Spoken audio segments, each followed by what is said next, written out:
Good afternoon, everyone. It's always a pleasure to speak in front of legends like Professor K.K. Tripathi, and it's also always challenging also when such legends are sitting in the audience. And so this topic, diabetes and cognitive dysfunction, when I first got the topic, I didn't know what to speak. I thought, I don't know where I'll get slides, how I'll prepare. But once I went into the depth of this subject, I found it's very interesting.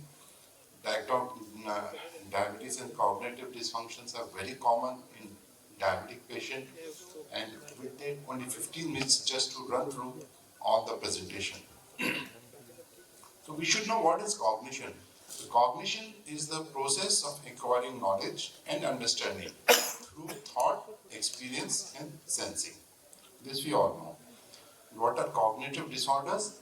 These are the disorders is a general term which describes decreased mental functions due to medical disease, not because of psychiatric illness. We all know the causes of cognitive impairments. But what is dementia? Dementia is a general term for a decline in mental ability severe enough to interfere with daily life. This is most important. The cognitive decline is common in most of us after 60, 70, but it should be severe enough to interfere with our day-to-day life. That is the most important part. And it is marked by progressive loss of cognitive functioning, including memory, thinking, and breathing. Alzheimer's disease is one of the prototype of dementia, one of the most common type of dementia. What are common types for dementia? There are many causes, but two on the left side, Alzheimer's, 50 to 70%, vascular 20 to 30%. And these two types of dementia are much more common in diabetes, which we will be discussing today. We are not dealing today with other types of dementia. What is the relation between diabetes and cognitive impairment? There is a strong evidence that diabetes mellitus increases the risk of cognitive impairment in dementia. Why? Insulin signaling dysregulation in Alzheimer's disease and small vessel disease in diabetes is an important contributing factor in vascular dementia pathology in diabetes. Small vessel disease causing vascular dementia and insulin signaling dysregulation causing degenerative Alzheimer's disease. In addition, dysglycemia, hypo as well as hyper, are further reasons which cause oxidative stress, local inflammation, and decreased neuronal function.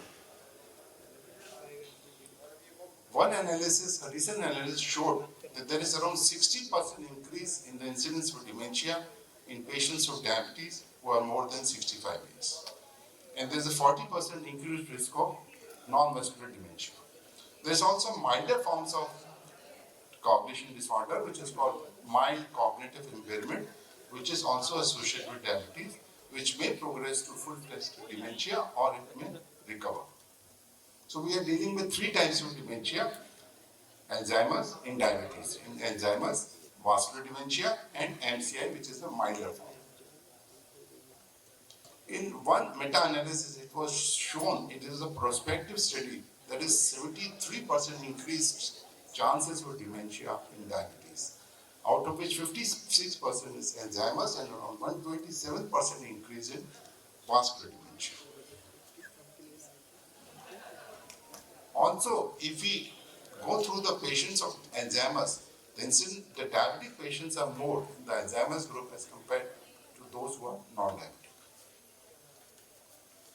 How does the cognitive impairment affect our patients? They affect into day-to-day SMEG monitoring, error in the insulin injection, error in insulin dosing. There is increased chances of hypoglycemia because of cognitive impairment. Patients are not able to recognize the symptoms. There are increased chances of major cardiovascular events and increased chances of falls if the patient has got cognitive impairment. Which diabetic patients are more prone for cognitive impairment? Patients who are aging, more than 65, patients who are obese, patients who do not exercise. Duration of the diabetes, higher the duration, longer the duration, higher the chances of cognitive impairment. One important point is onset of the diabetes. If it is midlife, between 45 to 65, then chances of duration of dementias are more. Why? The dementia requires a period, a long period to start with. Even patients who have low education level, who are relatively illiterate, the chances of dementia are more. We are not going too much into the details of dementia mechanism, but grossly we know there are two types of dementia. Once again, the vascular dementia is because of the associated small vessel disease, atherosclerosis, infarcts, which can lead to vascular dementia. The degenerative part, which is the Alzheimer's, is because of the glucose toxicity and insulin resistance, which we'll talk later. So insulin resistance is supposed to be the core in the pathogenesis of degenerative dementia, that is the Alzheimer's. Even in Alzheimer's disease who are not diabetic, they have demonstrated insulin resistance in the brain. The neuronal cells, especially the amygdala, the hippocampus, and the cerebral cortex, they express insulin receptors for its normal functioning, such as synaptic density and plasticity of dendrites. And through complex mechanism, these insulin